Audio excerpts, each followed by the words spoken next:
देते इस समय के लिए। आइए अपनी आंखों को बंद करें। महान जीवित सामर्थी अनुग्रहकारी परमेश्वर यहोवा पिता, राजा यीशु के नाम से हम आपके चरणों के पास आते हैं और पवित्र आत्मा पिता हमारे सहायक आपकी सहायता और आपकी उपस्थिति को मांग करते हैं। पिता, इस वीडियो के जरिए आप जो संदेश अपने प्रियों तक पहुंचाना चाहते हैं वह नासरी यीशु के नाम से पहुंच जाए। जितने इस वीडियो को देखे और वचन को सुने वह आशीषित हो राजा यीशु के नाम से।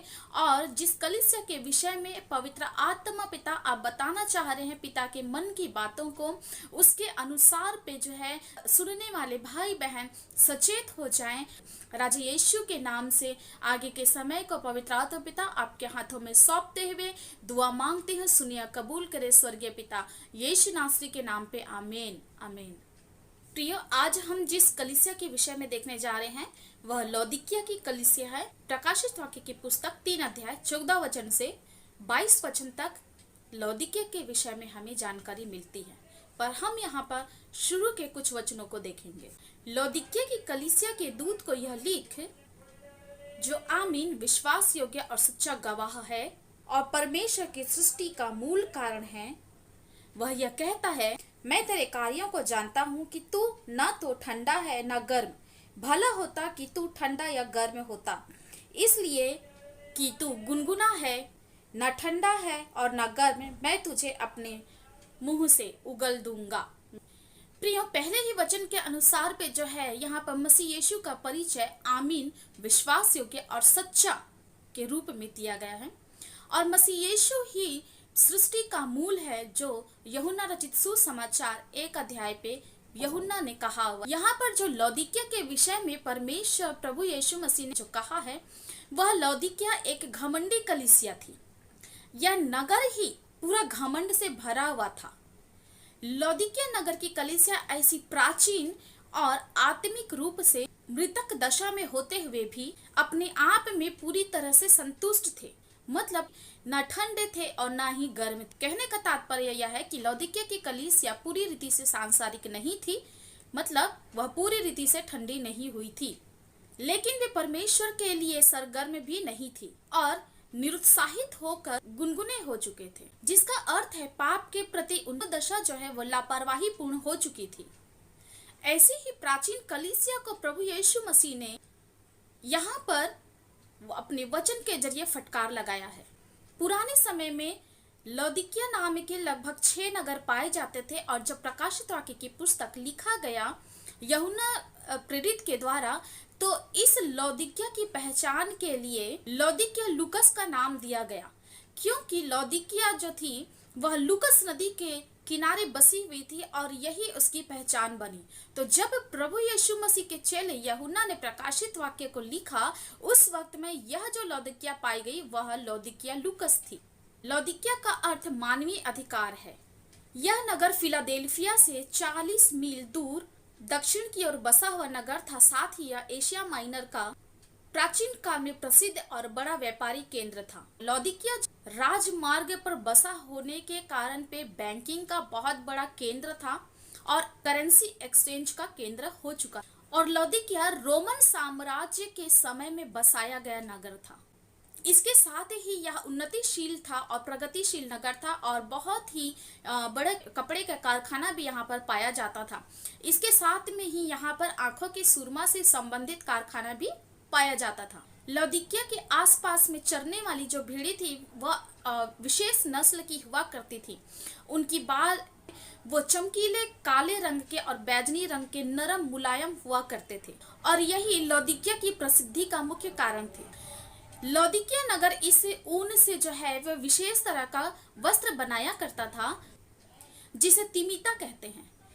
इनके काले ऊन का व्यापार जो है और इसके बने हुए कपड़े जो है वो पूरे विश्व में निर्यात किए जाते थे और इसके साथ ही यह बहुत ही ज्यादा प्रसिद्ध और महंगे हुआ करते थे इस ऊन से बने कपड़े।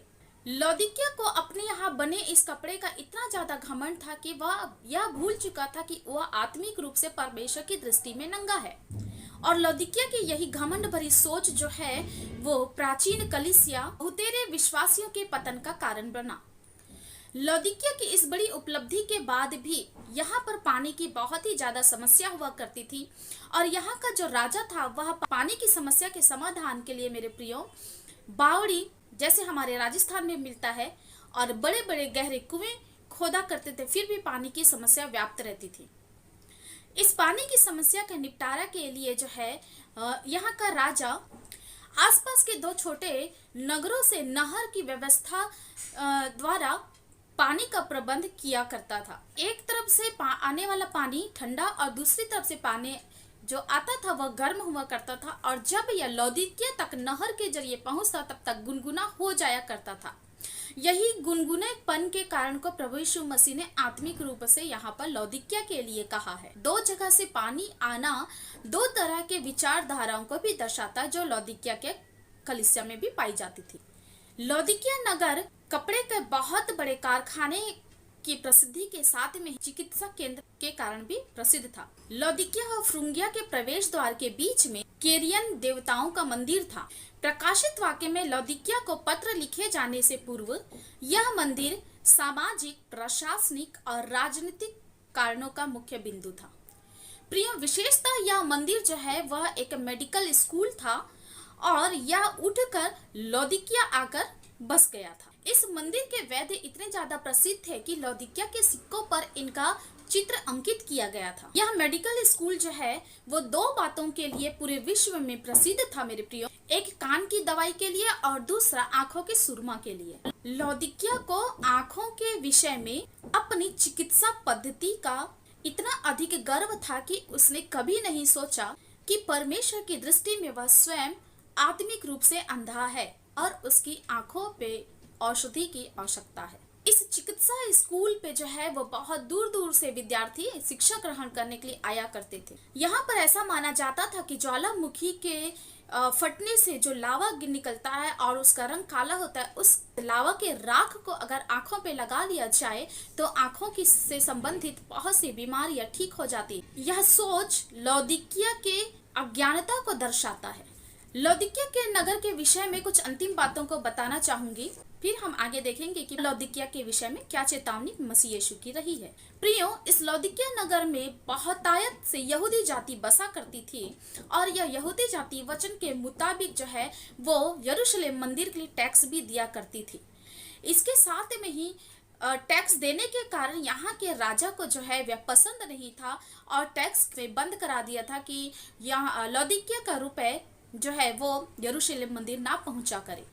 और यहाँ के यहूदी चूंकि भेड़ का जो है वो पालन किया करते थे और ऊन की जो है वो बिक्री किया करते थे, जिसके कारण वो काफी धनवान थे और इसी वजह से यरूशलेम में पाए जाने वाले यहूदी रब्बी जो है यहाँ के यहूदियों की भर्त्सना किया करते थे कि वे शराब पीते हैं। लौदीकिया से लगभग 10 किलोमीटर की दूरी पर एक हिरिया पुलिस नाम के जगह पाई जाती थी जहाँ पर बहुतायत में यहूदी बसा करते थे और इन जगहों के जो यहूदी थे वह बहुत ही ज्यादा प्रभावशाली और धनवान हुआ करते थे और इनका व्यापार भी जो है वो काले ऊन से चमकीले कपड़े बनाने का था और सुरमा की फैक्ट्री में भी बहुत से यहूदी कार्य किया करते थे। प्रियो, प्रेरित पौलुस के इफिसुस में रहने के समय पे लौदीकिया कलीसिया की स्थापना की गई थी। प्रेरित 19 अध्याय 10 वचन के अनुसार और इस वक्त में यहाँ पर रोमी शासन था। बाइबिल ज्ञाताओं का मानना है कि लौदीकिया का निवासी इन्फ्रास पौलुस से सुसमाचार सुनकर इफिसुस में सुसमाचार का प्रचार किया और लौदीकिया कलीसिया की स्थापना की, परंतु पौलुस ने लौदीकिया की कलीसिया को जो पत्र लिखा था वह खो गया था। प्रियो, अभी तक हमने लौदीकिया कलीसिया के राजनीतिक, भौगोलिक और व्यापारिक दशा को जाना है। किसी भी स्थान की आत्मिक दशा को जानने के लिए यह तीनों की जानकारी होनी आवश्यक है मेरे प्रिय। इसलिए अब हम आगे इस बात को जानेंगे कि मसीह यीशु ने लौदीकिया को फटकार क्यों लगाई। प्रियो, लौदीकिया का व्यवहारिक दृष्टिकोण जो था वो आत्मपूर्ति का था। वे केवल अपने मन की इच्छाओं की पूर्ति करना जानते थे और इसी में ही लगे रहते थे और यही गुण जो है वो कलीसिया में भी आ चुका था। लौदीकिया की कलीसिया समृद्धि के सुसमाचार का स्वागत किया करती थी और इसके साथ ही ऐसी शिक्षा का पालन भी किया करती थी जो कि केवल उनके सांसारिक धन पर ही केंद्रित हुआ करती थी। इसी तरह से वर्तमान कलीसिया भी केवल उन्हीं सुसमाचारों को ग्रहण करती है जो उनके आर्थिक उन्नति के लिए लाभदायक होती है। उसके अलावा पे आर्थिक उन्नति की भविष्यवाणी होती है और उसके अलावा पे जो है कानों की खुजली के अनुसार पे जो है उन्हें संदेश मिलता है और सब कुछ मुफ्त में पा जाएं, ऐसे सुसमाचारों को बहुत ही ज्यादा वर्तमान कलीसिया भी लौदीकिया की कलीसिया की तरह ग्रहण करती है। प्रियो, ऐसे लौदीकिया की कलीसिया की तरह ही पाई जाने वाली कलीसिया को अगर परमेश्वर का कोई दास या दासी फटकार लगाता है तो ऐसे सुनने में मिल जाएगा। मेरे प्रियो, बहुत बार आप लोगों ने सुना भी होगा कि प्रभु यीशु मसीह ऐसे डांटते नहीं हैं, प्रभु यीशु मसीह क्रोध नहीं करते हैं, प्रभु यीशु मसीह फटकार नहीं लगाते हैं। क्यों? यह बातें इसलिए सुनने के लिए मिलती क्योंकि इनकी शिक्षा आधी और अधूरी हुआ करती है, जैसे लौदीकिया की कलीसिया की थी। पर मेरे प्रियो, यहाँ पर मैं एक बात कहना चाहूंगी, आपकी सेवकाई में ऐसे सुनने मिला है तो कॉलर पे लगे धूल के समान ऐसी बातों को झाड़कर आगे निकल जाइए, क्योंकि मसीह यीशु ने भी खुद कहा हुआ है कि जिस नगर पे या जिस घर पे आपको न स्वीकारा जाए वहां पर से अपने जूतियों के धूल झड़ाकर आगे निकल जाएं। लौदीकिया की कलीसिया इस गलतफहमी के शिकार थी कि वह परमेश्वर को प्रसन्न कर रही है और परमेश्वर उससे प्रसन्न है, इस वजह से उन्हें आर्थिक रूप से समृद्ध करते जा रहे, जबकि लौदीकिया की कलीसिया इस सोच के कारण पे बहुत बड़े धोखे में थी। अगर मेरे प्रियो आप भी ऐसा सोच रहे हैं तो आप अपने आप को धोखा दे रहे हैं। इसके साथ ही लौदीकिया की कलीसिया जो थी वो परमेश्वर की अगुवाई मिले बिना ही कलीसिया लोगों के अधिकार पे रहना पसंद करती थी, ना कि परमेश्वर के अधिकार पे। इसी तरह से पूरे विश्व में पाई जाने वाली वर्तमान कलीसिया भी अधिकारों की ओर ज्यादा चिंतित रहती है और ऐसे लोग अपने अधिकारों की रक्षा के लिए जो है वो रूढ़िवादी भी हो जाते, जबकि मसीह यीशु कभी भी रूढ़िवादी नहीं थे और न ही उन्होंने रूढ़िवादिता की शिक्षा दी। अगर यह होती मेरे प्रियो तो प्रभु यीशु मसीह अपने बीच में खून बहने वाली स्त्री को आने की इजाजत नहीं देते, क्योंकि यहूदियों के अनुसार पे पुरुषों के बीच में स्त्री नहीं जाती थी और प्रभु यीशु मसीह ने अपने वस्त्र के छोर को छूने देकर, हम देकर कह सकते हैं, छूने देकर इस बात का प्रमाण दिया कि वह रूढ़िवादी नहीं है। परमेश्वर का आत्मा आपको ज्ञान और समझ से भरे इस बात को समझने के लिए। प्रियो, इसके साथ में ही प्रभु यीशु मसीह ने कभी महिला और पुरुष में भेदभाव किया।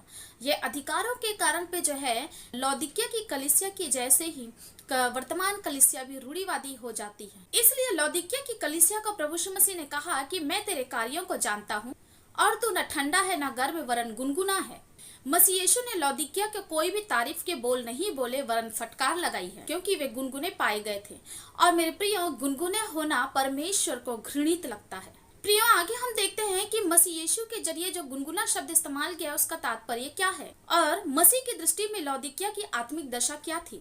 एक गुनगुनी कलीसिया वह होती है जो संसार से समझौता कर लेने के बाद भी अपने आसपास से पाए जाने वाले विश्वासियों की तरह ही नजर आती है और आत्मिक रूप से मसीहत का प्रदर्शन भी करती है, परंतु परमेश्वर की दृष्टि में अभागी और तुच्छ गिनी जाती है।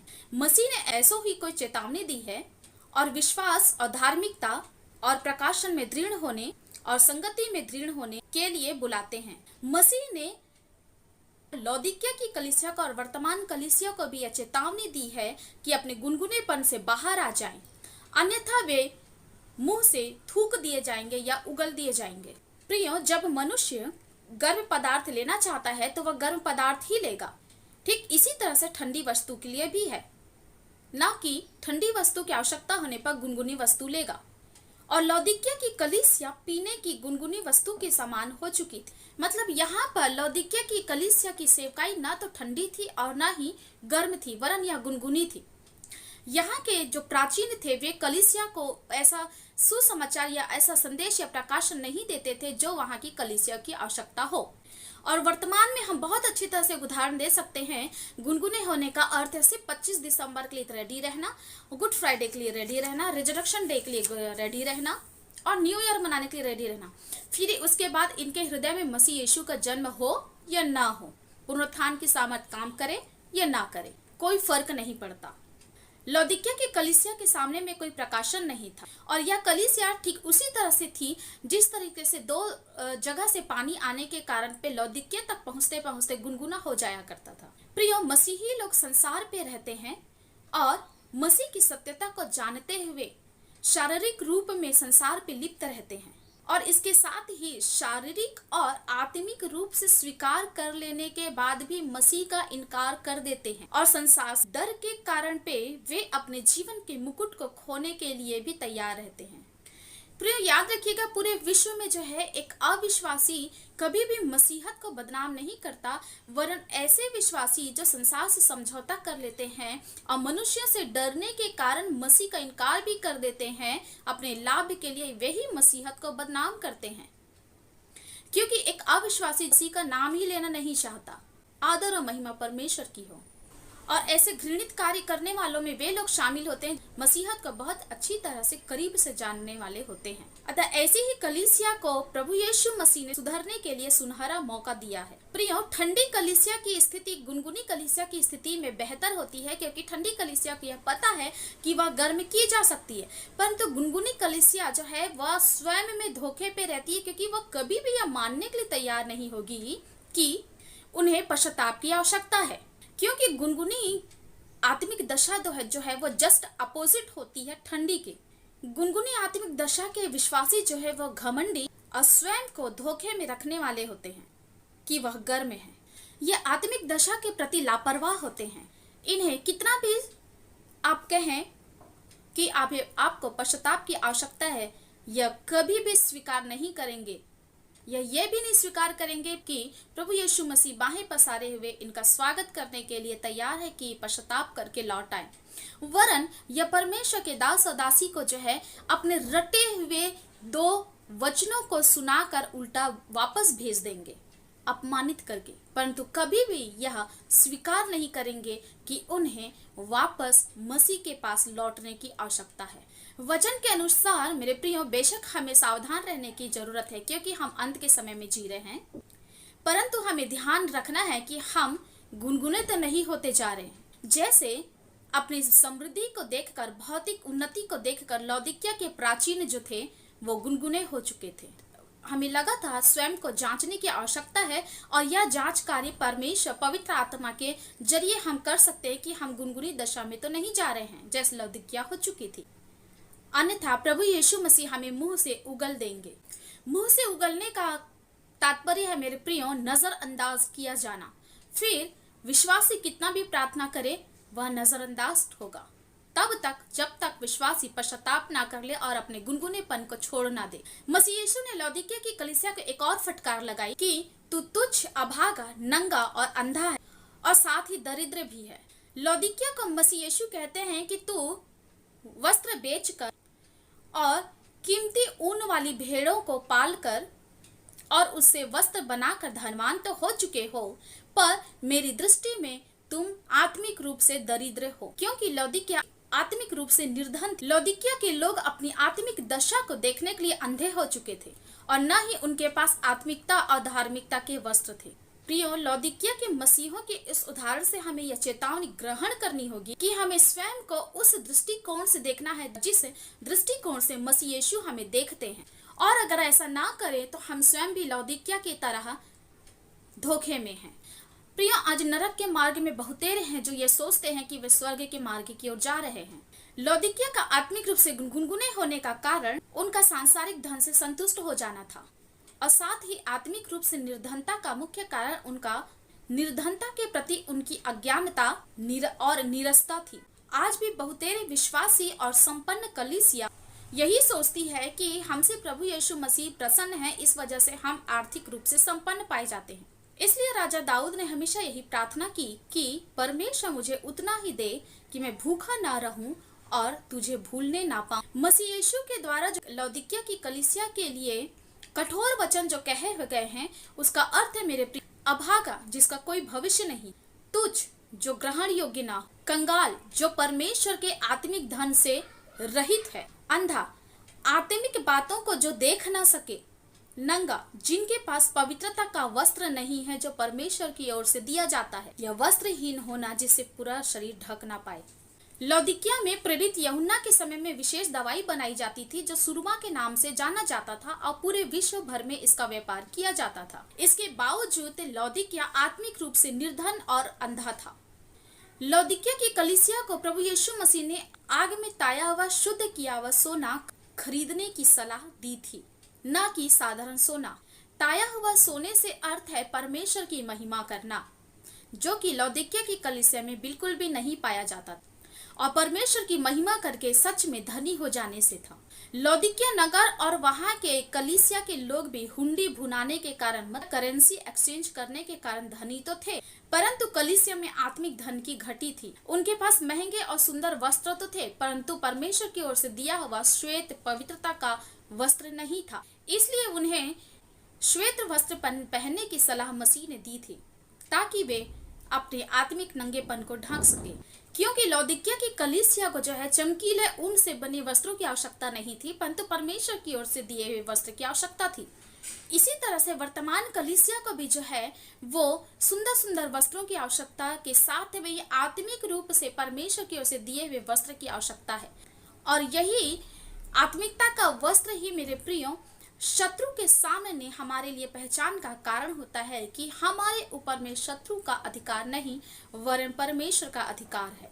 इसके साथ ही लौदीकिया में जिस चिकित्सा स्कूल से मध्य एशिया में आंखों की साधारण बीमारियों के लिए सुरमा या आंखों में काला काजल की तरह लगाया जाने वाला पदार्थ वह केवल साधारण चंगाई देता था, परंतु इससे आत्मिक आंखों का खुलना असंभव था। क्योंकि इस लौदीकिया की कलीसिया को सुरमा के कालेपन वाली औषधि की आवश्यकता नहीं थी, वरन आत्मिक औषधि की आवश्यकता थी, जो केवल परमेश्वर की ओर से मिलती। लौदीकिया की कलीसिया आधुनिक कलीसिया की एक विचित्र उदाहरण है, जो अपनी आत्मिक आवश्यकताओं से बिल्कुल अनजान थी, परंतु अपने भव्य भवनों और रुपयों से सभी सांसारिक वस्तुएं खरीद सकते थे। सभी के लिए लौदीकिया को दी गई चेतावनी जोशीले होने और मन फिराने योग्य थी। परमेश्वर प्रेम करने के कारण ताड़ना भी लौदीकिया की कलीसिया को दिए, क्योंकि वचन के मुताबिक जिसकी ताड़ना नहीं होती वह परमेश्वर की दृष्टि में तुच्छ जाना जाता है। प्रियो, परमेश्वर की ताड़ना से व्यक्ति का विश्वास मजबूत होता है और आत्मिक रूप से परिपक्वता की ओर वह बढ़ते हैं। सरगर्म होने से मतलब परमेश्वर की गवाही देना और उनकी महिमा करना और परमेश्वर की इच्छा को पूर्ण करने के लिए तत्पर होना है।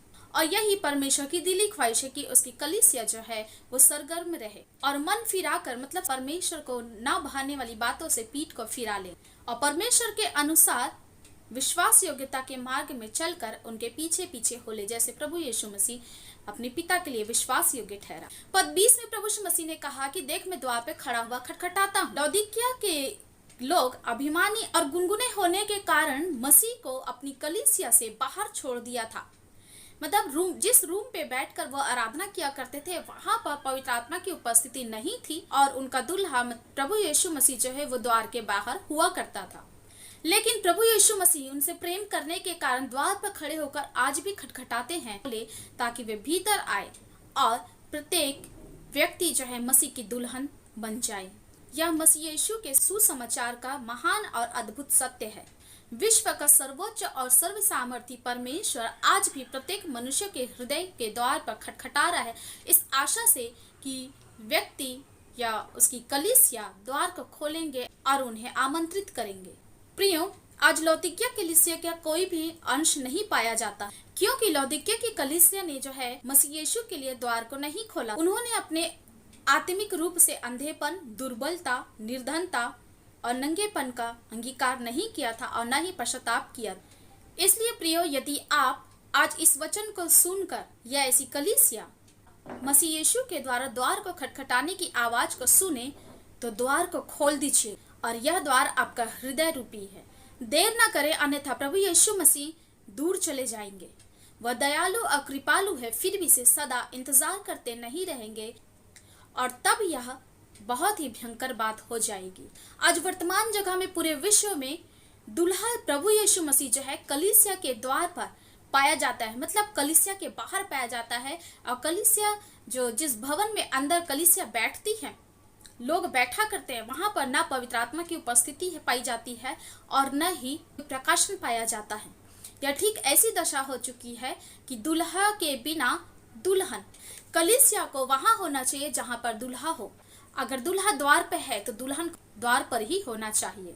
जो दूल्हे से अलग हो चुकी है वह कभी भी दुल्हन नहीं कहलाएगी। परंतु ऐसा नहीं होता मेरे प्रियो, क्योंकि लौदीकिया की कलीसिया की तरह बहुत से विश्वासी अपने हृदय रूपी द्वार पर मसीह यीशु को बाहर छोड़कर स्वयं अंदर बैठी। वचन 21 के अनुसार प्रेरित पौलुस ने तीमुथियुस को यह लिखा कि यदि हम उसके साथ मर गए हैं तो उसके साथ जिएंगे भी, यदि हम धीरज के साथ में सहते रहे तो उसके साथ राज्य भी करेंगे। ठीक इसी तरह से मसीह यीशु के लिए हमें सहना भी है ताकि हम उनके साथ में राज्य कर सके।